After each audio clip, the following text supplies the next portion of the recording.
Show me someone who has done something worthwhile and I'll show you somebody who has overcome adversity. Hello everybody and welcome to another episode of the Sports for Champions podcast. Today I'm joined by Sophie Carrigill. Sophie, how are you today? Hi, I'm good, thank you. Thanks for having me. Brilliant. No, thanks for being here.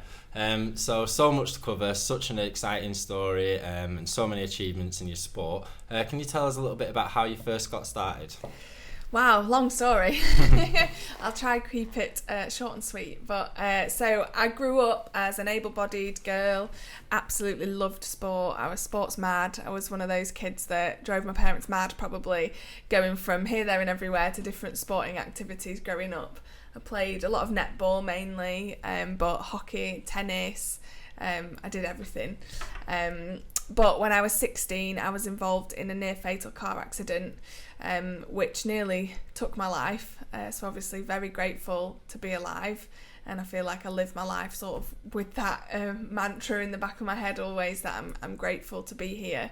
But obviously that stopped me playing those sports that I mentioned, netball and hockey. I was... the accident left me with a spinal cord injury, so I'm paralysed from the waist down now.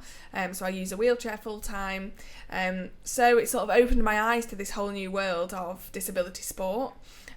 Because once I'd got sort of over my recovery and through that period of time of pretty intense rehab, I was, wanted to get my life back on track, and a big part of my life has always been sport. So it made sense to try and find a sport that I could still do, and as I say, open my eyes to this whole new world of what I could do. And I tried out a lot of different sports, and wheelchair basketball was one of those, and ultimately started playing pretty terribly to start with, as I'm sure a lot of people can relate to when you start something new, but just absolutely loved it and kept on going. So you'd played some netball in the past. How much of that informed your move into basketball? Yeah, I played a lot of netball to a pretty decent level. I was sort of going for county trials, things like that. So it was, my dream was to be able to play netball for a really good club and things like that. But a lot of it, as sort of those skills transitioned into playing basketball. I'd never played basketball before, only sort of messing about at school and the playground maybe. But yeah, knowing, how to catch and throw and shoot and things like that. And that skill of just understanding how to play in a team as well. I absolutely love team sport. It's so... it changes all the time because everyone's always changing. People are having good days, bad days, whatever, and having to deal with people all the time. I just love that about team sport. So it made sense for me to sort of go into a team sport again because I just loved that element so much. But yeah, definitely, my old school PE teachers have got a lot to, be proud of really, I guess, in teaching me those skills from such a young age, that now, I'm using every day in my training. It's incredible. So at such a young age, obviously, to have your accident at 16 must have been incredibly difficult for you, and it's testament really to you yourself and to how you've turned that to your advantage and made the most of the situation. So by 17 years old, I think you joined Leeds Spiders, is that right? Yeah, so it was about a year after my accident that I'd, took me to getting well again, really. I had a lot of life-changing and changing injuries that took a while to recover from. And so 17, I remember I'd just passed my driving test as well, so I was driving myself to the sports hall. It was really sort of an intimidating, scary environment that I thought I was going into, because I'd never played this sport before anyway. It was scary, but I'm fiercely independent as a person and always have been, and it was one of my biggest goals after my accident happening was that I needed to find that independence again. So obviously being able to drive and take myself off to the sports centre on my own was a really big thing for me. And yeah, I got there and the people were so friendly. It was absolutely not a scary environment at all. And I just, I loved it from the minute I, sat in a basketball chair. So it's different to the chair that I use. It looks different. It's, different setup. It's obviously made for sport. It's a lot more turny. It's got, it's a lot quicker. It's bespoke built for you. So, you know, sitting in one of those chairs for the first time was incredible to feel. How was that process? Obviously, because it's bespoke and the functionality is so different. Yeah. How did that feel to you, obviously, having something purpose-built for you like that? Yeah, so obviously the first chair that I went in wasn't designed specifically for me, but for someone who was similar to me. So obviously clubs can't, you know, have chairs that are designed for every single person. So they have a sort of generic batch of chairs that people can use. So even just sitting in one that wasn't necessarily bespoke but was, you know, very different to the chair that I sit in day to day and use day to day, was quite exciting. I actually remember it feeling just so weird, like being in a different chair and my body feeling really weird after it. You know, you get sore in places you didn't even know existed. So that type of thing. But now obviously I've progressed, and you know, the wheelchair is a massive part of the equipment. It is the equipment, you know, it's like a golfer using golf clubs, like they're bespoke made to them as a person. So when you're sort of progressing through, you do have chairs made for you, and the process it's pretty cool really, because they take all your body measurements, you know, they think about your disability and how that affects you and how that makes you play really, and your style of play. So all of that is taken into account, and then they make this amazing shiny piece of metal which is a wheelchair, which, you know, allows you to play the sport. So it's pretty cool really. Amazing. And then obviously taking to a new sport, joining a professional team, what would you say was the steepest learning curve in joining the Leeds Spiders? Wow. I think just the speed of the sport, like, and I remember when I was training to begin with, I was literally on like the baby courts, like on the baby nets that I could only reach. I couldn't, you know, shoot properly. I had no strength. I was still obviously building that all back up since the accident. So I think that was a pretty steep learning curve for me, was how much, you know, effort and time I was going to have to put into training to get to the level of like the guys who were playing on like the main court. I remember always sort of looking over to them thinking they were just going so fast and so aggressive, so much contact. I just thought it looked amazing, and that was my motivator to keep going back to training every week, and to hopefully, you know, improve, and which, you know, thankfully I did, and I ended up playing with them on the big court, you know, as I was looking at it when I was obviously younger. But yeah, that was probably a big learning curve, like how quick it was going to be. That's brilliant. So obviously you did improve because the GB coaches were having a look at you fairly early on. Can you tell us a little bit about that? Yeah, so very fortunately, you know, I sort of got spotted, I guess, at a junior tournament. You know, I was playing pretty well. I'm pretty sporty naturally, so, you know, I've got a lot of ability that I think, you know, to look at me in that early age, they probably thought, oh, she's got a lot of potential that we could work with, which was amazing. And I remember it was just before the London Paralympics that the women's team were obviously competing in. I was lucky enough to go and watch some of their games in the warm-up to the tournaments, and just thinking, wow, this is like my absolute dream, like to go and do this. And I got approached, as you said, by the GB coaches, and they asked me to come along to some of their camps, you know, some of just the open women's camp that they were sort of trying to recruit new players.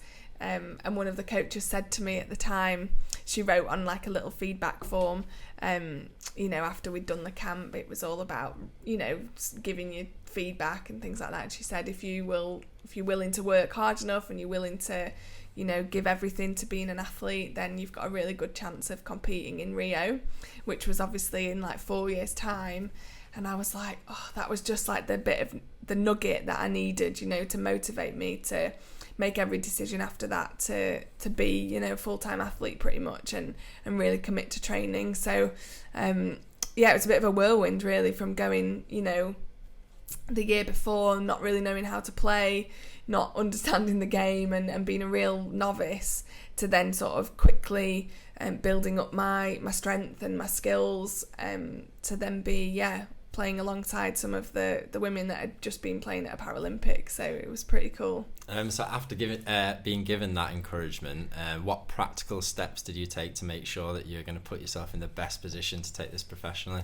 So I was doing my last year of my A-levels, the year after London, and so I just had to make some compromises really on my time and understand that I was trying to balance both being an athlete and being a student still. And it's something that year actually has sort of helped me through my whole career, because I went on to go to university and I've worked part-time as well alongside being an athlete. So it's something that I'm really passionate about, is knowing that you can do both. So I think that first year of doing that, of compromising some work time and some, making it balance, was really important to making that a success and making that first year of being in the GB team a success. And I started adding in like extra training sessions, going to the gym a lot more, which I'd not done. I was 16 when I had my accident. I'd not really done that before anyway. So that was a whole new thing of learning about the gym and how to use my body and get stronger.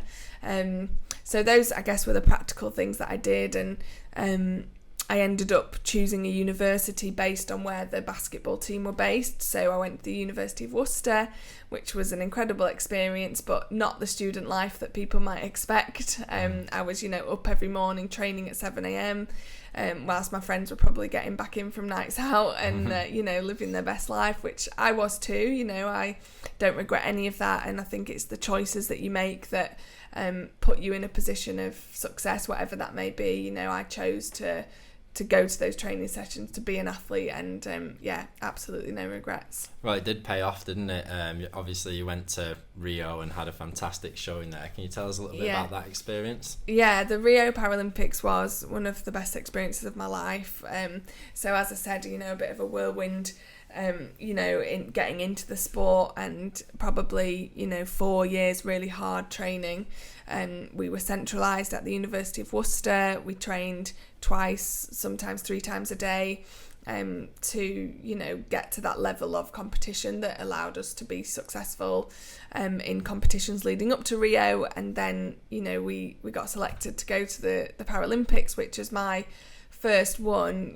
Was I cried when I found out. I'm sure that's, most athletes can relate to that. Most people can relate to that, I'm sure.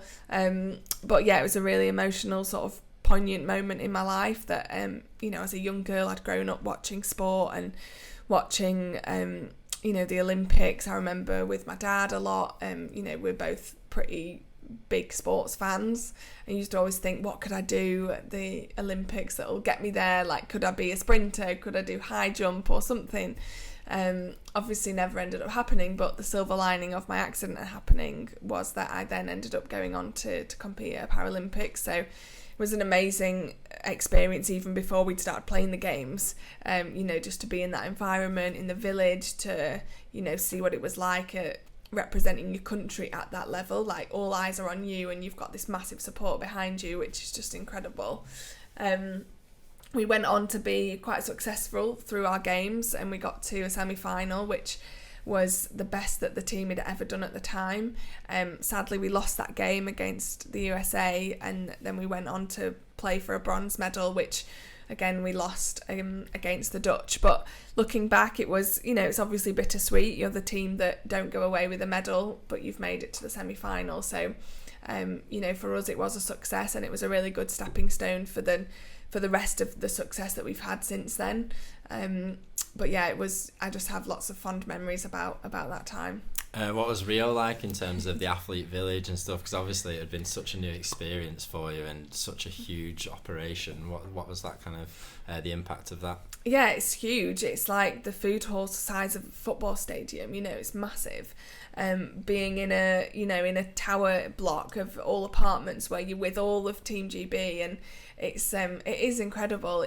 You get that buzz, like you get that sense of you're doing something that's much bigger than just your sport.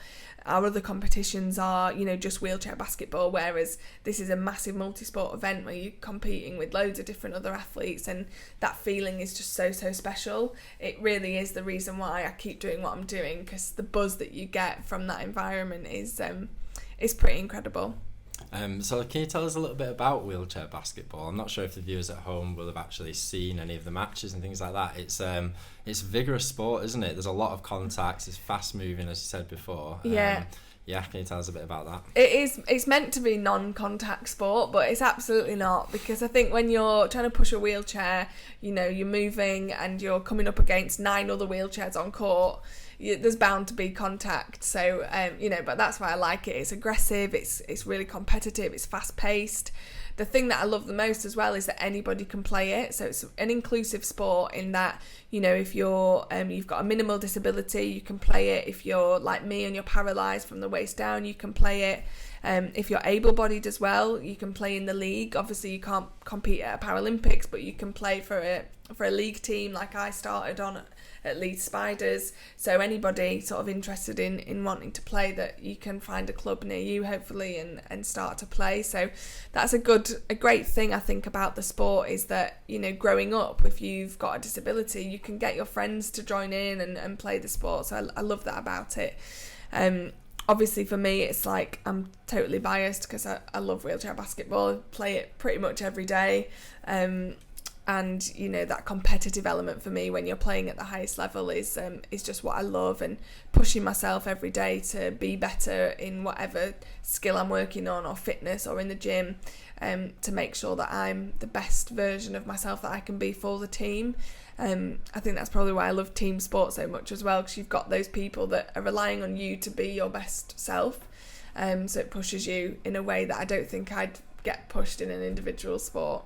That's incredible. And at the moment, so you're a guard is your position, which is, I think, is a more defensive role. Can you tell us a bit about that, and maybe what sort of skills you have to do so well in it? Yeah, so different positions, in wheelchair basketball, you've got guards and forwards, and it's based really on your disability as well. So dependent on your disability and how it affects you in moving in a chair, is sort of based on what position you would play. So it's a little bit complicated, but I'll try keep it short and sweet. There's a classification system, so whatever your disability is and how that affects you in your chair depends on what points you will be. So I'm a 1-pointer, for example, and that's the lowest you can be, so I'm classed as the most disabled, whereas you can go right the way up to 4.5 competing for Great Britain, and that might be someone who has got they don't have a foot, or they're an amputee, for example, and the rest of their body isn't affected, so they're a lot more able.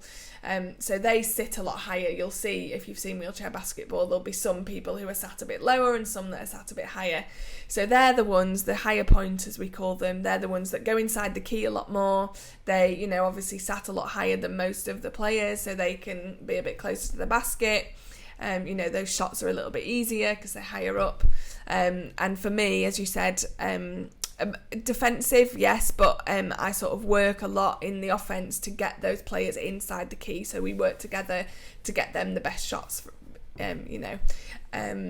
so yeah, it's I guess the skills involved are a lot of strength, a lot of, for me, I think the reason why I'm quite successful in playing is that I can read the game really well. I can read what other people are doing, and that allows me to be successful in helping other people get inside the key, for example. So I think that's one of the skills that I definitely have to execute in that position. So interesting. So obviously it was the best showing that GB had ever had when you came fourth, obviously, in Rio, but I presume that you're hoping to maybe improve on that next time out. I know that you did actually achieve silver in the Worlds not long after Rio, which obviously is an amazing achievement, but I imagine the whole team is also really focused on Paris 2024 now. Can you tell us a little bit about what your hopes and maybe aspirations are for that? Yeah, absolutely.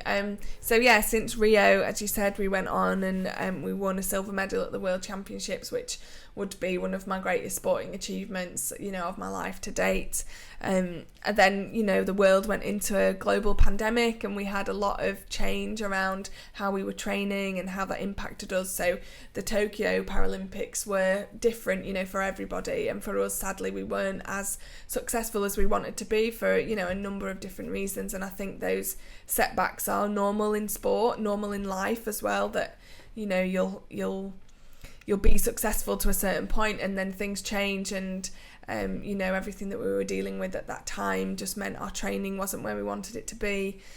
Sadly, didn't perform as we wanted to, but I think that's made us even more hungry and more determined to, you know, over these next couple of years in the build up to the Paris 2024 Paralympics, you know, make sure we give ourselves the best opportunity to be competing at the highest level. And for me, like, the medal I'm missing at the moment is a Paralympic one, and I don't think I'd be able to retire or give up or, you know, without one of those. So I'm definitely committed to doing all I can to help the team to bring one home from Paris. Well, best of luck with that. We will all be supporting you. Thank you. And, I'm sure you'll get there. Fingers crossed. So can you tell us a little bit? Oh, no, I forgot. I've lost my train of thought. Okay, quick drink. Yeah, sure. Whilst you're waiting. Oh yeah, there we go. So obviously COVID was just awful for all athletics, really. Well, for everybody in general, but particularly for athletics in terms of people build up over a period of months towards a big games and that kind of thing. How often are you training at the moment? Every day I'll do something. I'll probably give myself one rest day a week, but I'll do active recovery, so go out for a push or do some yoga or stretching or something. But yeah, every day I guess my training is a lot actually from home at the moment, because I've still got an at-home gym that we built up over COVID. So it's nice to have that there still. It's one of the positives that came out of the pandemic is, you know, we've got some bits of equipment that I can use and get good sessions done. So, you know, do cardio sessions just in my garage or some circuits, things like that, using dumbbells. If it's a gym session, then I obviously go on court, do shooting based sessions, and, you know, individual sort of skill based sessions, and then pushing in the chair as well. And then in terms of the GB side of things, we train, we do like camps every sort of other week. So we'll get together for 4 days probably, and do sort of quite intense training over those 4 days. So 2 or 3 times a day we'll do some sort of training, team sessions, lots of scrimmaging, so going up and down the floor, just playing against each other, and then tactics-based sessions as well. And then so I started playing for a new club based in Manchester for this season. So we've started training already for, you know, the season starts in September. So yeah, doing two nights a week with them as well, team training. So lots of variety, and every day is pretty different. So it keeps me on my toes, but it's what I like to do, you know. So it's yeah, it's good fun. It sounds pretty all encompassing. What's your approach to nutrition? I like to live a balanced lifestyle. You know, I've actually just got back from playing abroad in Italy last season, so as you can imagine, lots of pizza, lots of pasta.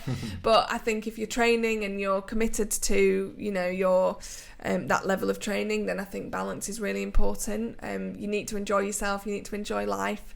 And I think I fuel myself for sport, for performance. So, you know, make sure we get a high amount of protein in, lots of carbs, so that we've got that energy to be able to perform. And recovery is key, so that, you know, if we've got back-to-back sessions, making sure you're well recovered, well hydrated. But yeah, being focused on performance, but also not restricting myself too much, and living life, because, you know, I know probably better than most people that life can be taken away from you in an absolute moment, you know, in an instant. And I'm very lucky that I'm here, and I want to enjoy every moment I'm here. So yeah, I definitely have a balanced life. It's such an impressive mindset, especially with the story of what you've kind of gone through in the past, and what's kind of brought you to where you are today. Would you say that the life of a professional athlete is tough compared to maybe other jobs and other lives that people tend to live? I often look at people who, you know, do a 9 to 5, and I think their life must be tough, because they're working non-stop 9 to 5. If you've got kids or you've got other commitments, you know, trying to squeeze that into an evening or whatever that might be. But I can see from both sides that a professional athlete's life is hard as well. You know, it's a strain on your body. Your body is your workplace, really. So I suppose that aspect of it is quite tough. That you're probably always tired, always a little bit grumpy because you've you know, been doing some hard sessions. I think that's why I love like having a balance in my life as well, doing fun things, spending time with my family as well, things like that. But I think both are, you know, equally as hard for different reasons. You know, being an athlete, you do get some flexibility around when you do your training. You know, if it's individual training, the team sessions obviously are when the team's training, so not so much there. But I often think if I wasn't an athlete and I was working full time, I don't know how I'd cope. So it's they're different for different reasons. Did you have a favourite sporting hero growing up? I did actually. So I was tennis obsessed, and I've been to Wimbledon a few times, and as I said, tennis was probably the first sport I ever tried, ever started playing sort of religiously every week, going to tennis groups and things like that. So I loved it. So I'd say Serena Williams. I think she's just an amazing advocate for women in sport and what she does, to put herself out there in terms of like body confidence, what it's like to be a female athlete. I'm absolutely gutted now she's retired, but what an amazing career that she's had, and I can't wait to see, her life is not just tennis, and I think that's also what I love about her, is that she's so much more than that, and everyone is so much more than just an athlete or just what they do for work. There's so much more to people, and I think she's a massive advocate for that. She's so inspiring, obviously in women's sport, but I think in sport in general, absolutely, to be honest. Yeah. She's the GOAT. Literally. Do you have a favourite sporting quote? So you asked me to prepare for this, and this is my quote. So what is it? Failure to prepare is to prepare to fail. Yeah. I think it's a great one. We train hard so that we're ready for competitions, and I think for me, competition is the fun bit. That's what I enjoy the most. It's what I get up to do, and the training's the hard bit. So if you can do that well and you can prepare there, then you can just go have fun when you're competing. I know your dad was a professional golfer, professional sportsman himself. Do you think that's something that's kind of been present throughout your life, and do you apply that to other things in your life? It definitely was whilst I was growing up. So Dad retired when, him and my mum had me. Retired, professionally anyway, but still stayed in the sort of sporting world. And I remember he would always show me all his, memorabilia, like trophies or photos of him playing sport. And it definitely, made an impression on me as a young girl. And it's, our family was very active, and it's definitely why I sort of got into sport, I think. So it's his sort of inspiration and sort of doing what he did is definitely played a part in what I do now. How do you go about preparing yourself to compete? Is there any sort of rituals? I know sports people can be quite superstitious at times. Do you have anything like that?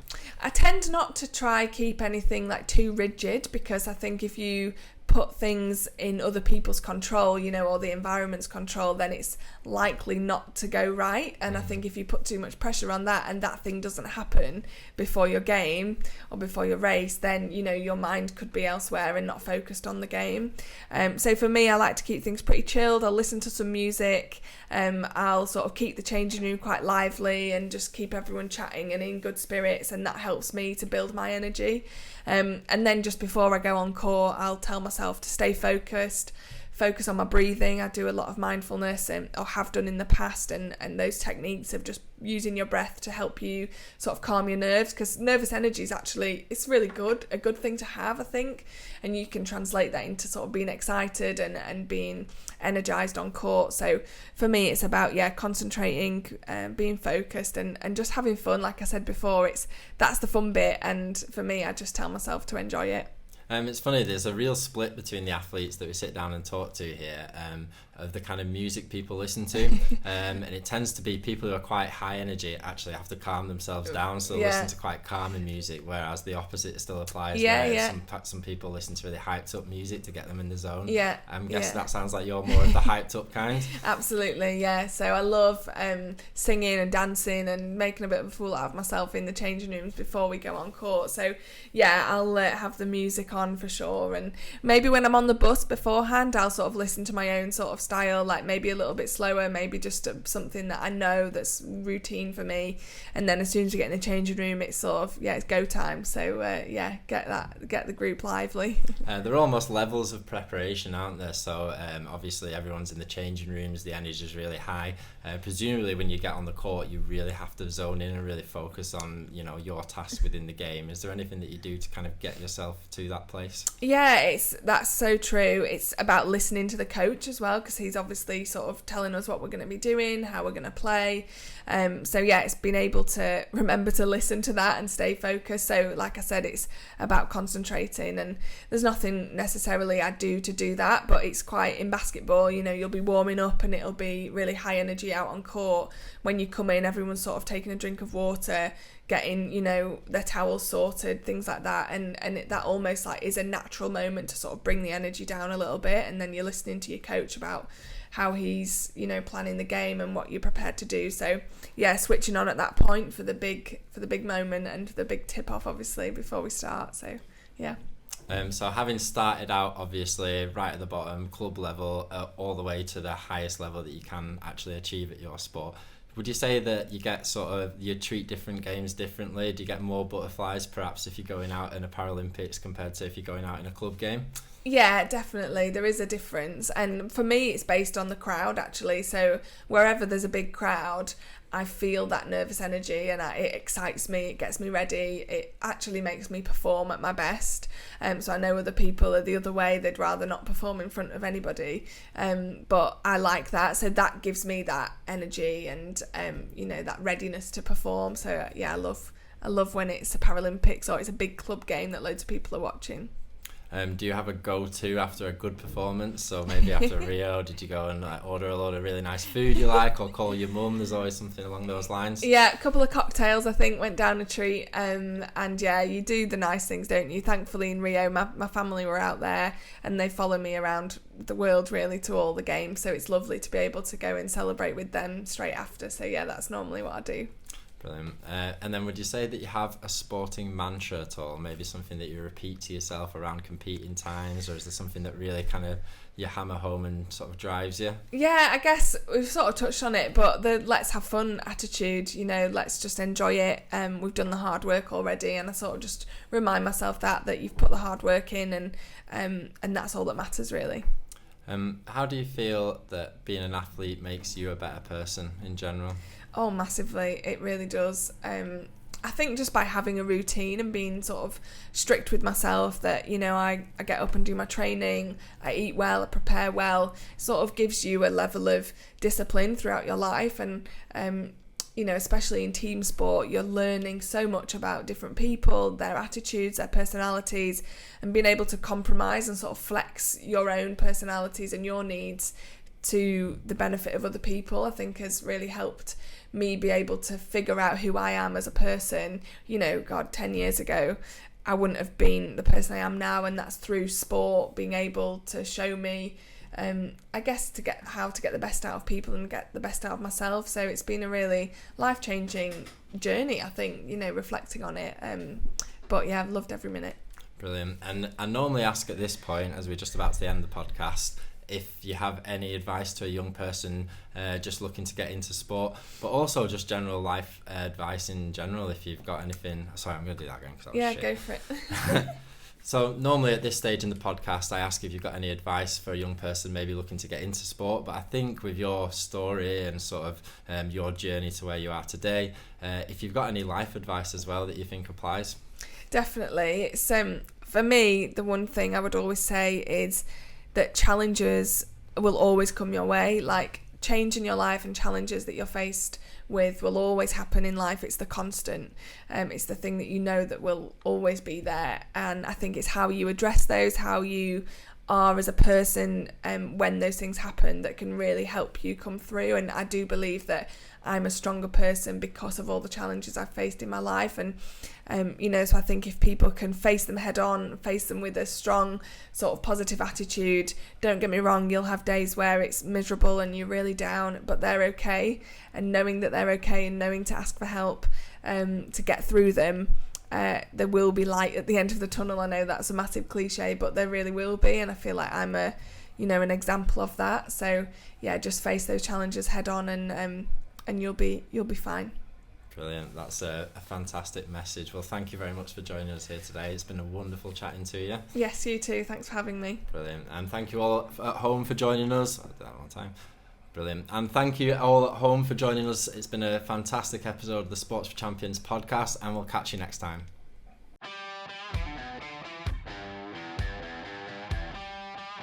Hi guys, hope you enjoyed the podcast. If you did, be sure to leave us a like and a subscribe and check out all our other videos for some more great interviews and content. Bye.